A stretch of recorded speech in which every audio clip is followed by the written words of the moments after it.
Tahun 1975, ketika helikopter terakhir Amerika lepas landas meninggalkan Saigon, banyak yang mengira Perang Vietnam telah berakhir dan Asia Tenggara akhirnya bisa bernapas lega. Namun kenyataannya jauh berbeda. Alih-alih memasuki masa damai, kawasan ini justru memasuki salah satu periode paling kelam dalam sejarahnya. Hanya beberapa ratus kilometer dari Saigon, pemandangan mengerikan terjadi di Phnom Penh. Begitu kelompok Khmer Merah masuk dan mengambil alih kekuasaan, kota yang sebelumnya ramai langsung berubah menjadi kota hantu. Warga dipaksa keluar dari rumah mereka tanpa penjelasan. Pasien di rumah sakit digiring keluar meski masih terbaring lemah. Anak-anak hingga orang tua dipaksa berjalan jauh menuju pedesaan. Dalam hitungan jam, Phnom Penh kosong total. Bukan karena ledakan bom, tetapi karena pemerintah barunya memutuskan untuk menghapus seluruh kehidupan kota. Di saat perhatian dunia tertuju pada berakhirnya Perang Vietnam, keadaan sebenarnya di Asia Tenggara justru semakin memburuk. Vietnam baru saja bersatu, tetapi belum sempat membangun kembali negaranya yang hancur setelah puluhan tahun perang. Di perbatasan, Khmer Merah mulai menunjukkan taringnya. Rezim ini bukan hanya ekstrem, tetapi juga terang-terangan memusuhi Vietnam dan mengklaim sebagian wilayah mereka. Namun konflik ini bukan sekadar urusan dua negara tetangga yang sedang bertengkar. Di belakang layar, kekuatan-kekuatan besar dunia ikut bermain. Uni Soviet berdiri di belakang Vietnam, sementara Tiongkok memberikan dukungan penuh kepada Khmer Merah.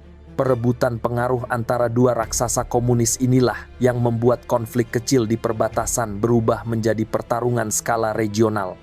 Lalu pertanyaannya, bagaimana mungkin negara sekecil Kamboja bisa menyeret Vietnam ke dalam perang baru? Mengapa Tiongkok sampai ikut turun tangan secara langsung? Dan bagaimana konflik ini akhirnya melibatkan ASEAN, PBB, bahkan perhatian dunia internasional? Inilah babak yang sering tidak diceritakan ketika orang membahas sejarah Perang Vietnam. Sebuah masa ketika dunia mengira perang telah selesai, tetapi Asia Tenggara justru mulai terbakar.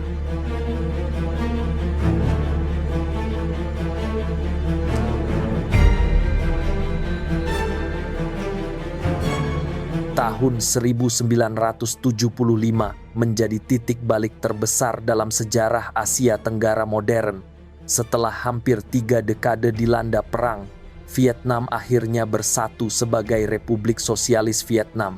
Untuk pertama kalinya sejak tahun 1945, Hanoi memegang kendali penuh atas seluruh wilayah negara itu, dari pegunungan utara sampai delta Mekong di selatan. Vietnam harus bangkit dari kehancuran, sementara secara politik mereka memasuki era baru yang lebih stabil di bawah satu pemerintahan.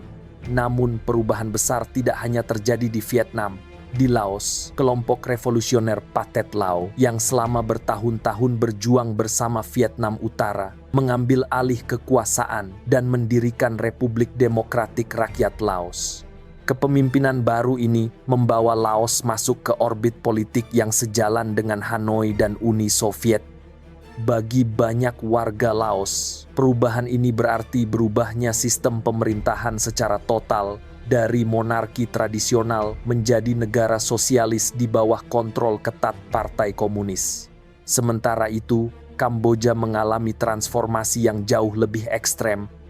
Pada bulan April tahun 1975, Khmer Merah merebut Phnom Penh dan mendirikan rezim yang kemudian menjadi salah satu yang paling radikal dan brutal dalam sejarah manusia. Dalam hitungan hari, seluruh kota dikosongkan. Penduduk dipaksa pergi ke desa-desa, bukan untuk mengungsi, tetapi untuk membangun masyarakat agraris murni sesuai ideologi ekstrem Pol Pot. Tidak hanya struktur pemerintahan yang dihancurkan, tetapi juga pendidikan, agama, perdagangan, dan hampir seluruh aspek masyarakat modern. Dunia baru mulai menyadari bahwa sesuatu yang sangat kelam sedang terjadi di Kamboja. Di tingkat regional, perubahan peta politik di Indochina ini memicu ketegangan baru. Uni Soviet dengan cepat memperkuat dukungannya kepada Vietnam dan Laos, melihat kawasan ini sebagai mitra strategis dalam menghadapi pengaruh Tiongkok dan Amerika Serikat. Sebaliknya, Beijing memilih mendukung Khmer Merah. bukan hanya karena kedekatan ideologis, tetapi juga karena Vietnam dianggap terlalu dekat dengan Moskow. Rivalitas Tiongkok-Soviet yang sebelumnya terlihat di perbatasan Asia Tengah kini bergerak ke Asia Tenggara. Negara-negara ASEAN mulai merasa khawatir. Thailand, Malaysia, Singapura, Indonesia, dan Filipina melihat perubahan drastis ini sebagai ancaman langsung terhadap stabilitas kawasan. Komunisme kini tidak hanya ada di utara, tetapi telah menyelimuti seluruh Indochina. Kekhawatiran semakin besar ketika laporan tentang kekejaman Khmer Merah mulai bocor ke dunia luar meski informasinya masih terbatas. Bagi ASEAN, ancamannya bukan hanya ekspansi ideologi yang menakutkan, tetapi juga potensi konflik baru yang bisa merembet dan mengganggu stabilitas negara-negara sekitar. Dalam peta baru Indochina yang dibentuk pada tahun 1975, satu hal menjadi jelas, meskipun Perang Vietnam secara resmi berakhir, kawasan ini belum benar-benar memasuki masa damai. Justru dari Kamboja, ketegangan yang jauh lebih rumit sedang tumbuh. Ketegangan yang tidak hanya melibatkan Vietnam dan Khmer Merah, tetapi juga kekuatan besar dunia. Dan dari situlah konflik berikutnya mulai terbentuk. Ketika Khmer Merah merebut kekuasaan pada tahun 1975, mereka tidak hanya merebut kursi pemerintahan, mereka mengambil alih seluruh kehidupan masyarakat Kamboja. Bagi Pol Pot dan para pemimpin Khmer Merah, Kamboja harus diubah total, seolah-olah sejarah bisa diatur ulang dari titik awal. Mereka menyebut proyek itu sebagai tahun nol. Dalam pandangan mereka, segala bentuk modernitas adalah sumber penyakit. Kota, pendidikan, agama, bahkan ikatan keluarga dianggap sebagai akar kerusakan yang harus dimusnahkan. Dari sinilah kebijakan ekstrem mulai dijalankan. Semua mata uang dibatalkan, bank dan pasar dibubarkan, sekolah ditutup, dan praktik keagamaan dilarang. Para biksu dipaksa meninggalkan wihara, buku-buku dibakar, dan seluruh sistem pendidikan dihapuskan. Kamboja dipaksa kembali menjadi masyarakat pertanian sepenuhnya, di mana setiap orang wajib bekerja mengolah tanah tanpa pertanyaan, tanpa kebebasan, dan tanpa hak pribadi. Dalam buku Cambodia, Year Zero karya Francois Ponchaud, digambarkan bagaimana negara ini berubah menjadi jaringan kamp kerja paksa. Orang-orang dipindahkan ke desa-desa komunal, bekerja dari subuh hingga malam hanya dengan makanan seadanya. Hubungan keluarga diputuskan, anak-anak dipisahkan dari orang tua untuk dibentuk ulang sesuai ideologi rezim Khmer Merah. Polisi rahasia Khmer Merah mengawasi setiap gerakan dan sedikit saja kecurigaan dapat berakhir pada eksekusi. Salah satu ciri paling kelam dari rezim ini adalah penghapusan sistematis terhadap siapapun yang dianggap berbahaya bagi revolusi. Targetnya luas: guru, dokter, mahasiswa, pegawai pemerintah, pemuka agama, bahkan orang yang sekadar memakai kacamata bisa dianggap intelektual dan dibunuh. Etnis minoritas seperti Cham, Tionghoa, dan terutama etnis Vietnam di Kamboja menjadi sasaran pembantaian. Pol Pot percaya bahwa keberagaman itu melemahkan negara. Dengan kebijakan itu, jutaan orang hilang dalam waktu yang sangat singkat. Namun, kebrutalan Khmer Merah bukan hanya soal ideologi ekstrem, ada juga dendam lama yang menjadi bahan bakarnya. Selama masa kolonial Prancis, Vietnam dan Kamboja berada dalam satu kesatuan administratif Indochina. Banyak orang Vietnam dipekerjakan sebagai pejabat, tentara, atau teknisi, membuat sebagian elit Kamboja merasa terpinggirkan. Pol Pot dan lingkarannya membawa perasaan itu, ditambah interpretasi ekstrem Marxisme ke dalam ideologi nasional mereka. Akibatnya, Vietnam dipandang bukan hanya sebagai musuh politik, tetapi sebagai musuh sejarah. Kebencian ini berkembang menjadi keyakinan bahwa Kamboja hanya bisa dibersihkan jika pengaruh Vietnam benar-benar dihapus.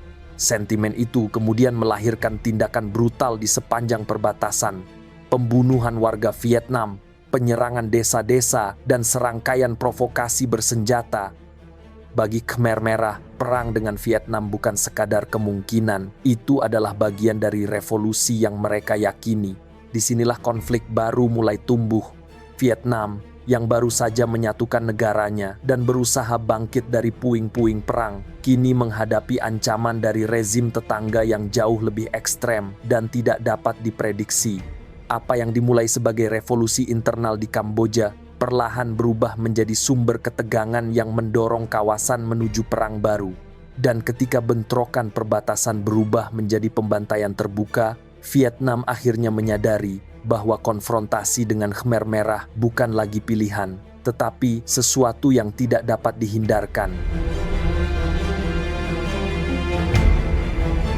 Setelah Khmer Merah menguasai Kamboja, hubungan mereka dengan Vietnam memburuk dengan cepat. Awalnya, ketegangan itu tampak seperti masalah kecil di perbatasan, suara tembakan di kejauhan, penyergapan patroli, atau hilangnya warga desa di wilayah An Giang dan Kien Giang. Namun seiring berjalannya waktu, pola serangan Khmer Merah semakin jelas. Mereka tidak hanya mempertahankan wilayahnya, mereka secara aktif menyerang desa-desa Vietnam, menghancurkan rumah penduduk, dan membunuh warga sipil tanpa peringatan. Sejak tahun 1976, desa-desa di sepanjang perbatasan mulai dicekam ketakutan. Setiap malam, penduduk berjaga karena khawatir pasukan Khmer Merah datang tiba-tiba. Di sisi lain, Vietnam masih berusaha menata kembali negaranya yang hancur setelah puluhan tahun berperang. Mereka membutuhkan stabilitas, dan karena itulah Hanoi memilih menahan diri. Alih-alih membalas, mereka mengirimkan nota diplomatik, mengajukan protes resmi, dan berusaha membuka dialog. Namun rezim Pol Pot melihat sikap itu bukan sebagai itikat baik, melainkan tanda kelemahan. Pada tahun 1977, situasi berubah drastis. Khmer Merah melancarkan serangan besar-besaran ke desa Bachuch, tidak jauh dari perbatasan. Serangan ini bukan operasi militer biasa, melainkan sebuah pembantaian massal. Lebih dari 3.000 penduduk Vietnam, sebagian besar perempuan, anak-anak, dan orang tua dibunuh secara brutal. Laporan investigasi kemudian menggambarkan kekejaman yang hampir tak terbayangkan. Banyak korban dibunuh dengan cara yang sengaja dirancang untuk menebar teror. Dalam buku Brother Enemy karya Nayan Chanda, tragedi Bachuch digambarkan sebagai bukti nyata bahwa Khmer Merah melihat rakyat Vietnam bukan hanya sebagai musuh politik, tetapi sebagai kelompok yang layak dimusnahkan. Serangan Bachuch memicu kemarahan besar di Vietnam. Namun meski tekanan publik meningkat, pemerintah Vietnam masih mencoba menghindari perang terbuka. Hanoi mengirimkan utusan, berharap dapat menemukan solusi diplomatik. Tetapi Pol Pot menolak semua bentuk negosiasi. Tidak hanya menolak, ia justru memperbesar intensitas serangan dan memperluas wilayah operasi Khmer Merah. Itu narasi yang Pol Pot bangun untuk mendapatkan dukungan Tiongkok. Vietnam akhirnya menyadari bahwa kesabaran tidak lagi membawa hasil.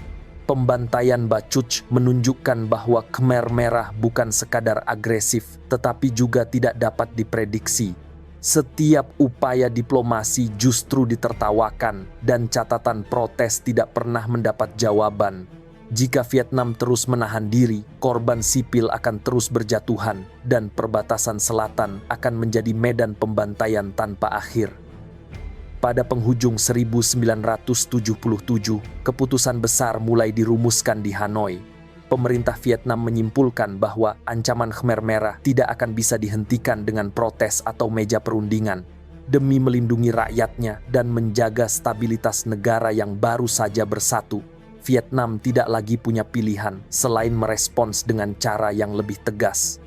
Dan ketika serangan Khmer Merah terus berlanjut, langkah drastis yang selama ini coba dihindari akhirnya diambil. Memasuki tahun 1978, Hanoi menyadari bahwa waktu untuk bersabar telah habis. Serangan Khmer Merah bukan lagi sekadar gesekan di perbatasan. Mereka mulai masuk jauh ke wilayah Vietnam, membakar desa-desa, dan membantai warga sipil yang tidak bersenjata. Setelah pembantaian besar seperti tragedi Bachuch, Vietnam memahami bahwa konflik ini bukan sekadar sengketa perbatasan, melainkan ancaman eksistensial. Jika mereka tidak bertindak, rakyat di wilayah perbatasan akan terus menjadi korban, dan rezim Pol Pot akan semakin beringas. Dalam posisi terdesak, Vietnam mengambil langkah strategis. Mereka memperkuat hubungan dengan Uni Soviet. Pada tahun 1978, kedua negara menandatangani perjanjian persahabatan dan kerjasama yang secara efektif menempatkan Vietnam dalam lingkup perlindungan politik dan militer Moskow. Uni Soviet melihat stabilitas Vietnam sebagai bagian dari strategi global mereka untuk menandingi pengaruh Tiongkok di Asia. Hanoi mulai merancang operasi militer besar-besaran pada pertengahan tahun 1978. Semua dilakukan secara rahasia dan sangat terorganisir. Pasukan diperkuat, doktrin disusun, dan jalur suplai diamankan. Unit-unit yang paling berpengalaman dalam perang melawan Amerika ditempatkan di dekat perbatasan selatan. Mereka memahami taktik, logistik, dan pergerakan cepat, sesuatu yang akan sangat penting dalam menghadapi Khmer Merah yang bergerak agresif namun kurang terorganisir. Meski persiapan militer sudah matang, Vietnam tetap mencoba satu langkah terakhir di meja perundingan. Mereka mengirim nota protes dan ajakan dialog ke Phnom Penh. Namun, seperti yang sudah diduga, Pol Pot menolak mentah-mentah. Tidak ada kompromi, tidak ada sinyal perdamaian. Rezim Khmer Merah seolah-olah memang menginginkan perang ini terjadi dan mereka mendapatkan apa yang mereka cari. Menjelang akhir tahun 1978, Vietnam tidak lagi ragu. Semua persiapan telah selesai, semua jalur serangan sudah disusun. Ketika serangan Khmer Merah kembali menewaskan warga sipil di perbatasan, keputusan yang selama ini dihindari akhirnya menjadi kenyataan. Invasi pun dimulai.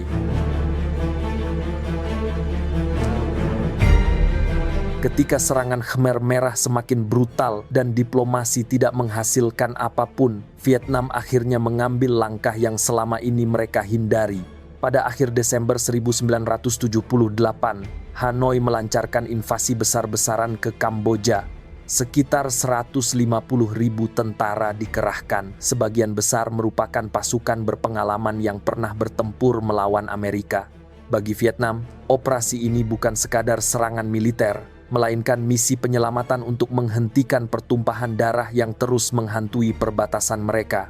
Serangan itu berlangsung dengan kecepatan yang mengejutkan. Jika dibandingkan dengan tentara Vietnam yang terlatih dalam perang modern, lengkap dengan artileri, tank, dan dukungan logistik yang kuat, pasukan Khmer Merah berada pada level yang berbeda. Mereka dibentuk untuk perang gerilya, bukan pertempuran terbuka. Banyak unit Khmer Merah kekurangan persenjataan berat, tidak memiliki komando terpusat, dan sebagian bahkan tidak sepenuhnya memahami tujuan perang yang mereka jalankan. Dalam hitungan minggu, pasukan Vietnam memotong jalur-jalur utama, merebut kota-kota penting, dan memukul mundur pasukan Pol Pot hingga ke pedalaman.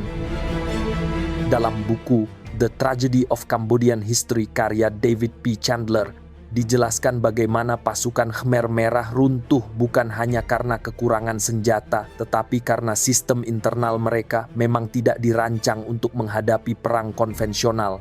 Struktur organisasi Khmer Merah yang penuh paranoia, eksekusi internal yang terus-menerus, serta isolasi informasi membuat mereka tidak siap menghadapi operasi militer yang cepat dan terkoordinasi.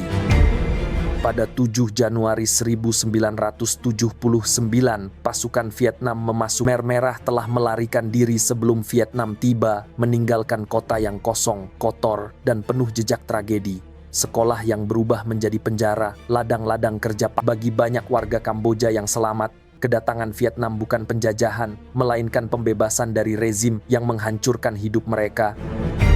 Di sana, mereka membangun kembali sisa-sisa pasukan dan bertahan dengan bantuan logistik dari luar negeri. Sementara itu, Vietnam mendirikan Republik Rakyat Kamboja, PRK, pemerintahan baru yang dipimpin oleh tokoh-tokoh Kamboja yang pernah melarikan diri dari kekejaman Khmer Merah.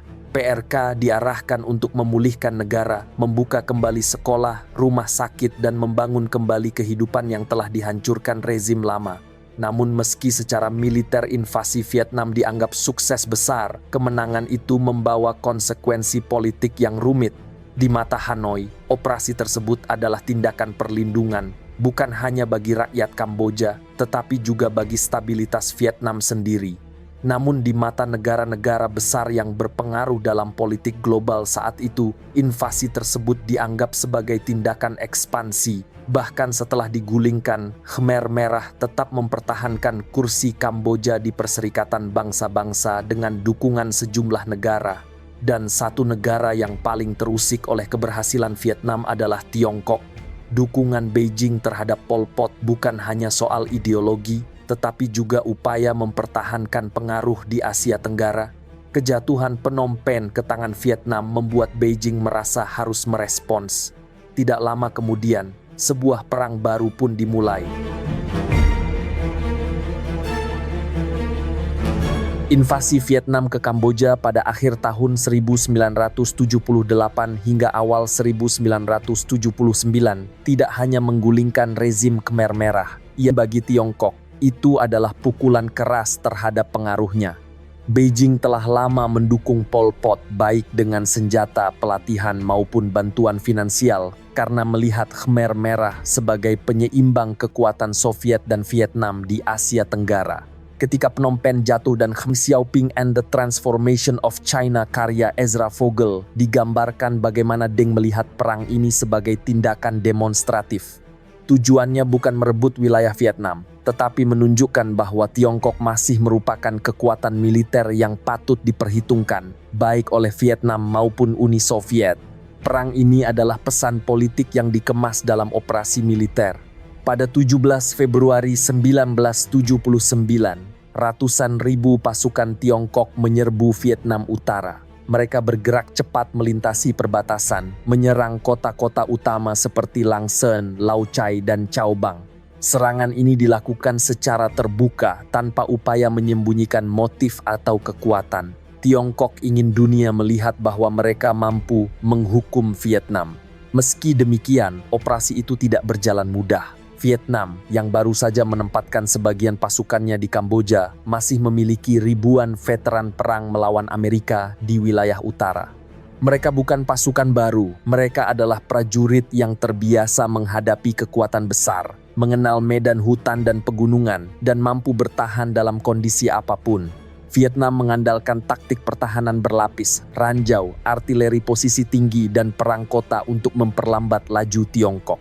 Pertempuran berlangsung brutal. Di Lang Son, pasukan Tiongkok harus bertarung dari rumah ke rumah untuk merebut kota itu. Di Lao Cai, jalur pegunungan menjadi arena penyergapan yang mematikan. Di Cao Bang, unit-unit Tiongkok menghadapi perlawanan sengit yang mengakibatkan korban besar. Meskipun Tiongkok memiliki jumlah pasukan yang luar biasa, mereka tidak memiliki keunggulan mutlak di medan Vietnam. Banyak tentara Tiongkok berasal dari daerah pedalaman yang kurang berpengalaman dalam perang modern. Setelah sekitar 1 bulan bertempur, Tiongkok mengumumkan misi mereka berhasil dan mulai menarik mundur pasukan. Secara resmi, Beijing menyatakan bahwa Vietnam telah diberi pelajaran. Namun kenyataannya jauh lebih rumit. Mereka memang menghancurkan sejumlah kota perbatasan, tetapi gagal memaksa Vietnam keluar dari Kamboja. Hanoi tetap bertahan di Phnom Penh, dan pemerintahan Republik Rakyat Kamboja tetap berdiri. Di banyak analisis sejarah, hasil perang ini dianggap tidak menguntungkan bagi Tiongkok. Mereka mengalami kerugian besar, tidak mencapai tujuan strategisnya, dan tidak dapat menggoyangkan posisi Vietnam di Kamboja. Sementara itu, Vietnam menunjukkan bahwa mereka mampu bertahan dari serangan langsung negara dengan populasi terbesar di dunia. Namun meski perang terbuka itu berakhir dalam hitungan minggu, konflik di perbatasan tidak benar-benar berakhir. Justru setelah penarikan pasukan Tiongkok, babak perang baru dimulai. Perang senyap yang panjang dan mematikan, berlangsung bertahun-tahun di sepanjang perbatasan utara Vietnam.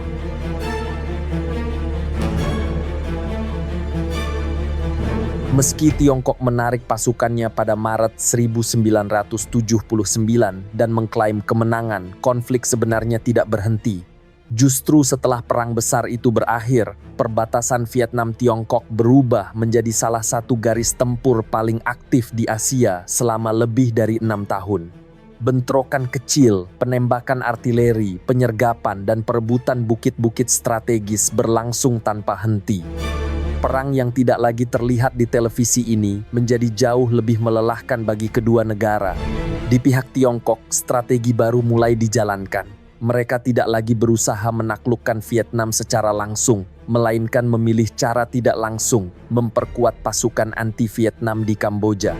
Dukungan ini mencakup sisa-sisa Khmer Merah yang sudah jatuh dari kekuasaan serta faksi-faksi lain yang memusuhi pemerintahan pro-Vietnam di Phnom Penh. Jalur logistik dibuka melalui Thailand dan markas pelatihan didirikan di perbatasan. Dalam buku Brother Enemy karya Nayan Chanda dijelaskan bagaimana Tiongkok menggunakan strategi perang jarak jauh memukul Vietnam dari luar tanpa mengirim pasukan besar lagi ke medan Vietnam. Vietnam pun terjebak dalam posisi yang sangat sulit. Mereka harus mempertahankan perbatasan utara dari tekanan Tiongkok sambil tetap menempatkan puluhan ribu tentara di Kamboja untuk menjaga pemerintahan baru dari serangan gerilya Khmer Merah. Dua front aktif ini menguras tenaga, logistik, dan sumber daya dalam jumlah besar. Setiap kali Vietnam memperkuat sisi Kamboja, Tiongkok meningkatkan tekanan di perbatasan utara. Setiap kali Vietnam memindahkan unit ke utara, gerilya di Kamboja memanfaatkan kesempatan untuk melancarkan serangan. Akibatnya, situasi ekonomi Vietnam memburuk dengan cepat. Negara yang baru saja keluar dari perang panjang melawan Amerika, kini kembali terjebak dalam konflik lain yang tidak berkesudahan. Embargo ekonomi internasional yang dipimpin Amerika Serikat memperburuk keadaan. Banyak negara menolak bekerja sama dengan Vietnam selama mereka tetap berada di Kamboja. Isolasi ini membuat bahan bakar, obat-obatan, dan pangan menjadi barang langka. Rakyat Vietnam harus berjuang melalui tahun-tahun yang sangat keras. Sementara itu, pertempuran di perbatasan tetap berlangsung dengan intensitas tinggi. Bukit-bukit seperti Lao Shan dan Zefang menjadi medan tempur berdarah bagi unit-unit kecil kedua negara. Pertempuran jarak dekat, penyergapan malam hari, dan duel artileri menjadi bagian dari kehidupan sehari-hari para prajurit. Tidak ada perang besar seperti tahun 1979, tetapi korban terus berjatuhan. Meski ditekan dari segala arah, Vietnam tetap berdiri teguh. Mereka mempertahankan kontrol atas Kamboja, menahan garis pertahanan di utara, dan menolak tekanan internasional. Namun biaya dari sikap itu harus dibayar sangat besar. Isolasi membuat ekonomi tidak bergerak, rakyat menghadapi kesulitan panjang, dan Vietnam semakin sadar bahwa mereka tidak dapat terus berperang di dua front selamanya. Dan di Kamboja, situasinya juga tidak lebih baik. Meski Khmer Merah telah tumbang, perang gerilya terus berkecamuk. Pemerintahan baru yang didukung Vietnam menghadapi tekanan dari faksi-faksi yang masih memegang senjata di pedalaman. Konflik Indo-China belum menunjukkan tanda berakhir. Justru medan perang berikutnya sedang menunggu, bukan lagi dalam bentuk perang terbuka antar negara, melainkan konflik panjang di hutan dan desa-desa Kamboja yang telah lama porak-poranda.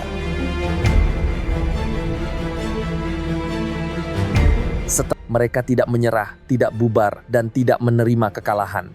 Mereka hanya mundur, bergerak ke arah barat menuju perbatasan Thailand, tempat hutan-hutan lebat dan jalur pegunungan yang memberi mereka perlindungan alami.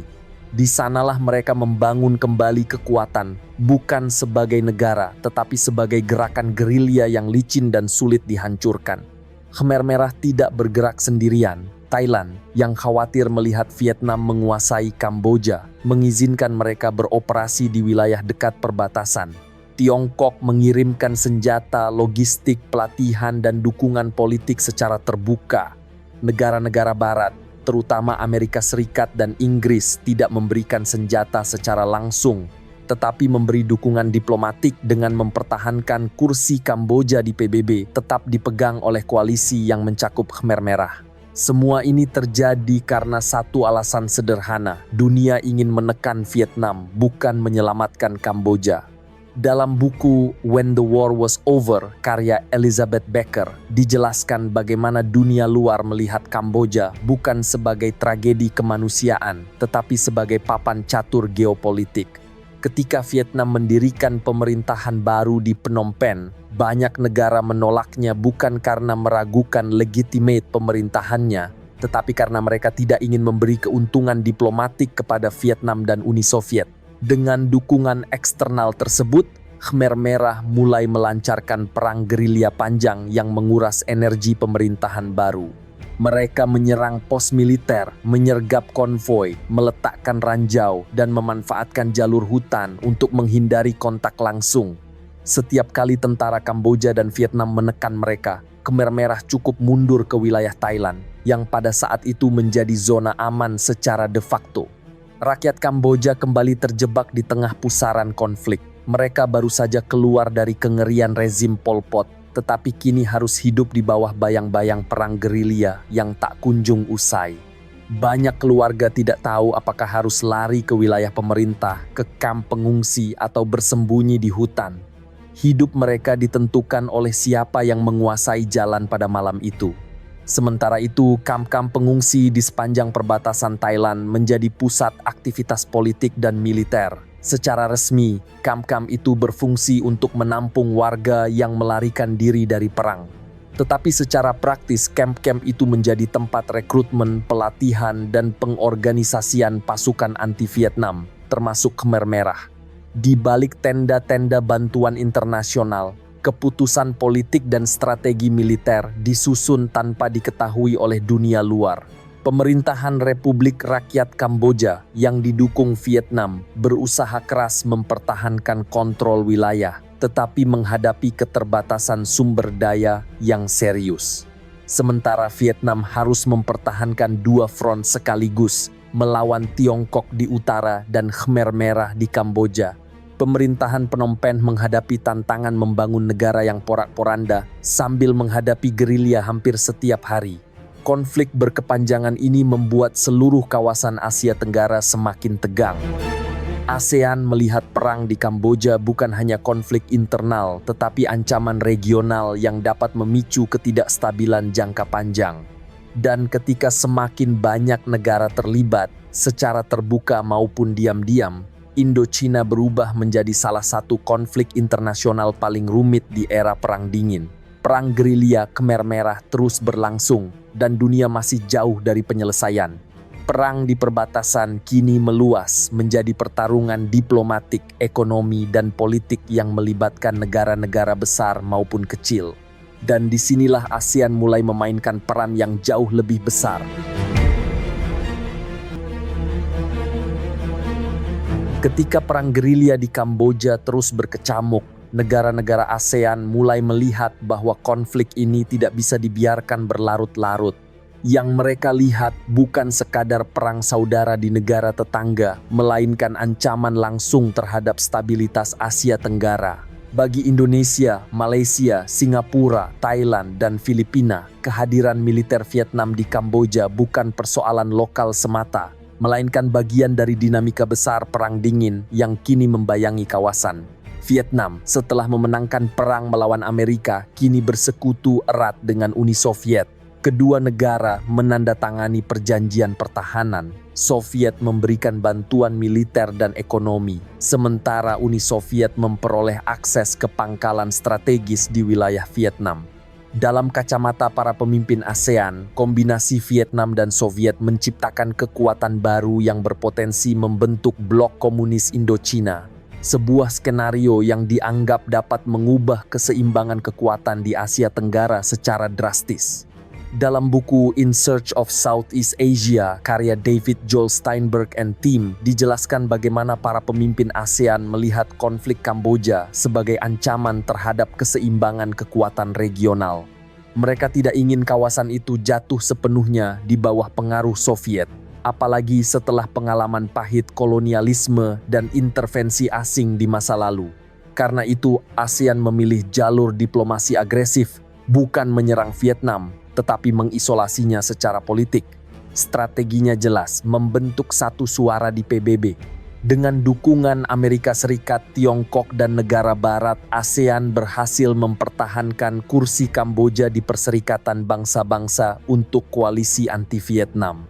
Sebuah koalisi yang ironisnya masih mencakup sisa-sisa Khmer Merah. Secara moral, keputusan ini sulit dipertahankan, namun secara geopolitik, Langkah tersebut dianggap perlu untuk menyatakan bahwa pemerintahan pro-Vietnam di Phnom Penh tidak pernah diakui oleh komunitas internasional. Indonesia dan Singapura memainkan peran yang sangat penting dalam diplomasi ini. Indonesia, dengan gaya diplomasi yang lebih moderat, berusaha menjaga ASEAN tetap menyatu dan mendorong penyelesaian lewat perundingan jangka panjang. Sementara itu, Singapura mengambil posisi lebih keras, menolak pengakuan terhadap pemerintah Kamboja yang didukung Vietnam dan aktif membangun jaringan internasional untuk melawan legitimasi Hanoi. Bagi Vietnam, tekanan diplomatik ini terasa berat. Mereka mungkin menang secara militer, tetapi secara politik mereka semakin terpojok. Hampir tidak ada negara non-komunis yang mau bekerja sama. Bantuan ekonomi sulit masuk, embargo internasional yang dipimpin Amerika semakin memperburuk kondisi rakyat Vietnam yang sudah kelelahan setelah puluhan tahun perang. Pada pertengahan 1980-an, Hanoi mulai menyadari bahwa mereka terlibat dalam konflik yang tidak bisa dimenangkan dengan senjata saja. Mereka menguasai Phnom Penh, tetapi dunia tidak mengakuinya. Mereka bertahan di Kamboja, tetapi ekonomi dalam negeri runtuh secara perlahan. Dan ketika tekanan datang dari ASEAN, Barat, dan Tiongkok sekaligus, posisi Vietnam semakin tidak stabil. Di saat diplomasi ASEAN berjalan semakin kuat, situasi di Vietnam sendiri mulai berubah. Tantangan ekonomi, kelaparan, dan isolasi internasional membuat Hanoi harus mencari jalan keluar. Dan dari sinilah perubahan besar dimulai, bukan di medan perang, tetapi dari dalam negeri Vietnam sendiri. Pada pertengahan 1980-an, Vietnam berada di titik yang sangat rapuh, bukan hanya lelah secara militer, tetapi juga lelah sebagai sebuah bangsa. Selama hampir 40 tahun, negara ini tidak pernah benar-benar keluar dari perang. Begitu satu konflik selesai, konflik lain menyusul. Rakyat hidup dalam kekurangan, sementara negara terus berjalan dalam keadaan darurat yang seolah-olah tidak pernah berakhir. Secara ekonomi, kondisi Vietnam terus memburuk, produksi pangan tidak mencukupi, inflasi tinggi, dan banyak kebutuhan dasar sulit diperoleh. Sistem ekonomi yang sangat terpusat membuat distribusi tidak efisien. Di banyak tempat, rakyat harus antre panjang hanya untuk mendapatkan beras atau bahan bakar. Di saat yang sama, anggaran negara masih terkuras untuk kebutuhan militer demi mempertahankan pasukan di Kamboja dan menjaga perbatasan dengan Tiongkok, sementara ekonomi dalam negeri nyaris tidak bergerak. Selama beberapa tahun, Vietnam masih bisa bertahan karena bantuan dari Uni Soviet. Bantuan itu mencakup bahan bakar, senjata, dan dukungan ekonomi. Namun situasi global mulai berubah. Uni Soviet sendiri memasuki masa krisis. Di bawah kepemimpinan Mikhail Gorbachev, Moskow fokus membenahi masalah dalam negeri melalui kebijakan perestroika. Akibatnya, bantuan ke negara-negara sekutu mulai dikurangi. Vietnam perlahan mulai kehilangan sandaran utamanya di Hanoi. Para pemimpin Vietnam menyadari bahwa negara ini tidak bisa terus hidup dengan cara lama. Dalam buku Vietnam, A History karya Stanley Carnot, digambarkan bagaimana elit Vietnam mulai mengubah cara berpikir mereka. Untuk pertama kalinya sejak revolusi, pertanyaan utamanya bukan lagi bagaimana menang perang, melainkan bagaimana rakyat bisa hidup lebih baik. Pada tahun 1986, perubahan besar diumumkan. Pemerintah meluncurkan kebijakan Doi Moi, yang berarti pembaruan. Ini adalah titik balik penting. Vietnam mulai meninggalkan sistem ekonomi yang terlalu kaku dan membuka ruang bagi mekanisme pasar. Petani diberi kebebasan lebih besar mengelola hasil panen. Usaha kecil mulai diizinkan berkembang. Negara tidak lagi mengontrol semua aspek ekonomi sehari-hari. Namun Doi Moi bukan sekadar reformasi ekonomi. Para pemimpin Vietnam menyadari bahwa reformasi tidak akan berhasil jika negara tetap terisolasi dan terus terlibat dalam konflik regional. Selama pasukan Vietnam masih berada di Kamboja, hubungan dengan ASEAN, Barat, dan banyak negara lain akan tetap buntu. Artinya, investasi tidak akan masuk dan perdagangan tidak akan berkembang. Karena itu, fokus Vietnam mulai bergeser dari mempertahankan kemenangan militer menuju menyelamatkan masa depan negara. dari logika perang menuju logika pembangunan. Mundur dari Kamboja mulai dipertimbangkan secara serius, bukan sebagai tanda kelemahan, tetapi sebagai langkah realistis untuk keluar dari krisis yang lebih besar. Keputusan ini tidak mudah. Vietnam telah mengorbankan banyak hal di Kamboja, baik darah maupun sumber daya. Tetapi kelelahan perang sudah terlalu dalam. Rakyat membutuhkan stabilitas, bukan konflik baru. Dan pemerintah memahami bahwa bertahan di jalur lama hanya akan membawa negara ini ke jalan buntu. Doi Moi menandai awal perubahan besar dalam sejarah Vietnam. Untuk pertama kalinya setelah puluhan tahun, arah negara tidak lagi ditentukan oleh medan tempur, tetapi oleh kebutuhan rakyat dan realitas dunia internasional. Dan dari sinilah jalan menuju penyelesaian konflik Kamboja mulai terbuka secara perlahan, hati-hati, dan melalui diplomasi. Menjelang akhir dekade 1980-an, konflik panjang di Indochina akhirnya mendekati titik jenuh. Setelah bertahun-tahun bertahan di Kamboja, Vietnam mulai menyadari bahwa keberadaan militernya di sana tidak lagi membawa keuntungan strategis. Beban ekonomi semakin berat, tekanan diplomatik terus meningkat, dan dunia internasional mulai berubah seiring meredanya ketegangan Perang Dingin. Pada tahun 1989, Vietnam secara resmi menarik seluruh pasukannya dari Kamboja. Langkah ini menjadi sinyal kuat bahwa Hanoi siap mengakhiri konflik yang telah menguras tenaga negara itu selama lebih dari 1 dekade. Penarikan pasukan bukan berarti situasi menghadirkan stabilitas, tetapi ia membuka pintu yang selama ini tertutup rapat, jalan menuju penyelesaian politik. Di Kamboja sendiri, keadaan masih rapuh. Khmer Merah sudah jauh melemah setelah kehilangan kekuasaan dan dukungan internal, tetapi faksi-faksi bersenjata belum sepenuhnya hilang. Beberapa kelompok masih bertahan di wilayah perbatasan, memanfaatkan ketidakpastian politik. Meski demikian, arah konflik sudah jelas berubah. Senjata tidak lagi menjadi alat utama, dan perundingan mulai mengambil alih peran yang selama ini gagal dijalankan. Perubahan besar di tingkat global ikut mendorong proses ini. Uni Soviet sedang berada di ambang runtuh, Tiongkok mulai mengurangi konfrontasi terbuka, dan Amerika Serikat tidak lagi melihat Asia Tenggara sebagai medan utama Perang Dingin. Dalam konteks inilah upaya damai yang sebelumnya terasa mustahil akhirnya menemukan ruang. Puncaknya terjadi pada tahun 1991 melalui Perjanjian Damai Paris. Kesepakatan ini melibatkan 19 negara dan berbagai faksi Kamboja, menjadikannya salah satu proses diplomatik paling kompleks dalam sejarah Asia modern. Isi perjanjiannya mencakup penghentian konflik bersenjata, penarikan pasukan asing, pelucutan senjata faksi-faksi yang bertikai, serta rencana pemilu nasional di bawah pengawasan internasional. Dalam buku When the War Was Over, karya Elizabeth Becker, menggambarkan betapa rumit dan panjangnya jalan menuju kesepakatan ini. Perdamaian Kamboja bukan hasil satu keputusan besar, melainkan akumulasi kelelahan perang, perubahan geopolitik global, dan tekanan internasional yang terus-menerus selama bertahun-tahun.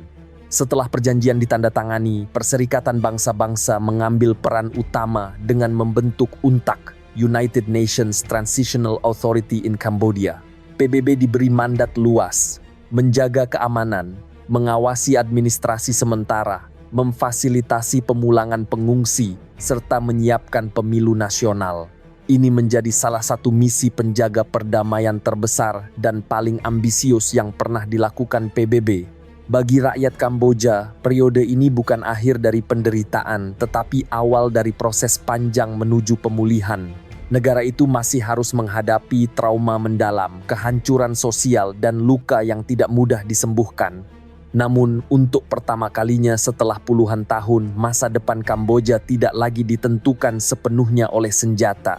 Dengan penarikan pasukan Vietnam dan Perjanjian Paris 1991, Perang Indochina ketiga secara resmi berakhir. Tidak ada pihak yang benar-benar menang. Yang tersisa adalah pelajaran pahit tentang bagaimana konflik regional bisa bertahan begitu lama ketika menjadi bagian dari perebutan kepentingan global. Dari titik inilah Perang Indochina akhirnya benar-benar berakhir, meninggalkan Asia Tenggara dengan luka panjang, pelajaran pahit, dan kesadaran bahwa konflik yang melibatkan banyak kepentingan asing jarang sekali selesai tanpa meninggalkan jejak yang dalam bagi generasi berikutnya.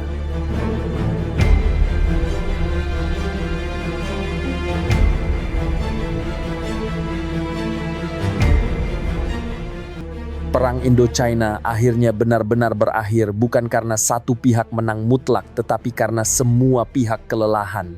Setelah puluhan tahun konflik, dari perang melawan kolonialisme, perang dingin, hingga perang antar sesama negara di Asia Tenggara, kawasan ini sampai pada batasnya.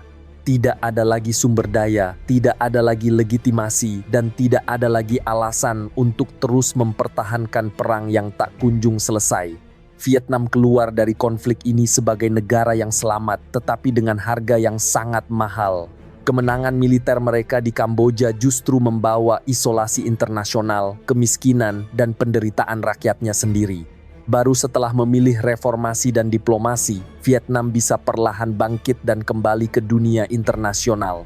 Kamboja adalah korban paling tragis. Negara itu dihancurkan bukan hanya oleh satu rezim, tetapi oleh rangkaian perang yang melibatkan kepentingan asing, ideologi ekstrem, dan perebutan pengaruh global.